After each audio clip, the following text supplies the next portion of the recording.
ایمان نہیں ہے، یا قرآن جھوٹا ہے یا ہم میں ایمان نہیں۔ قرآن کہتا ہے انتم الاعلون ان کنتم مومنین، اگر تم مومن ہوگے تم ہی سربلند رہو گے، ہم تو سربلند نہیں ہیں، تو کیا کہیں گے؟ قرآن جھوٹا ہے، ایمان نہیں ہے۔ ہمیں موروثی عقائد مل گئے ہیں اپنے والدین سے، ہم by birth accident of birth مسلمان ہو گئے ہیں، ہم نے اسلام کی کوئی قیمت نہیں دی ہے، اسلام کو کوئی تکلیف جھیل کر اپنے لیے اختیار نہیں کیا ہے۔ پہلا مرحلہ ہے یا ایھا الذین آمنوا آمنوا باللہ ورسولہ والکتاب الذی نزل علی رسولہ، اے ایمان والو ایمان لاؤ۔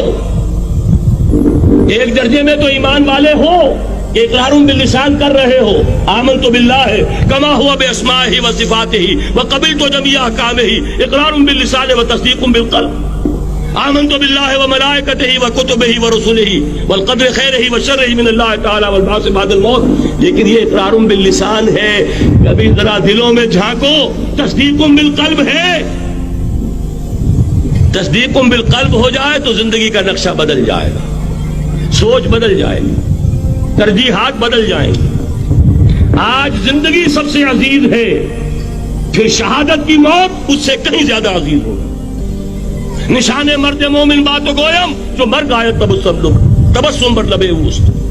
تو پہلا مرحلہ ہے ایمان کی تجدید، ایمان کو تازہ کرو، ایمان کو تازہ کرو، اور اس کے لیے منبع اور سرچشمہ قرآن حکیم۔ هو الذی ينزل علی عبدہ آیات بینات لیخرجکم من الظلمات الی النور۔ قرآن سے ہی لوگوں کو بلاؤ، تلاوت آیات کے ذریعے سے لوگوں کو کھینچو، یہ میگنیٹ ہے جو سلیم الفطرت لوگوں کو کھینچ لے گا، پھر اسی کے ذریعے سے تزکیہ کرو۔ یا ایھا الناس قد جاءتکم موعظۃ من ربکم وشفاء لما فی الصدور، تمہارے سینوں کے اندر جو روگ ہیں ان کا علاج بھی یہی قرآن ہے، پھر اسی کی تعلیم دو۔ یتلو علیہم آیاتہ ویزکیہم ویعلمہم الکتاب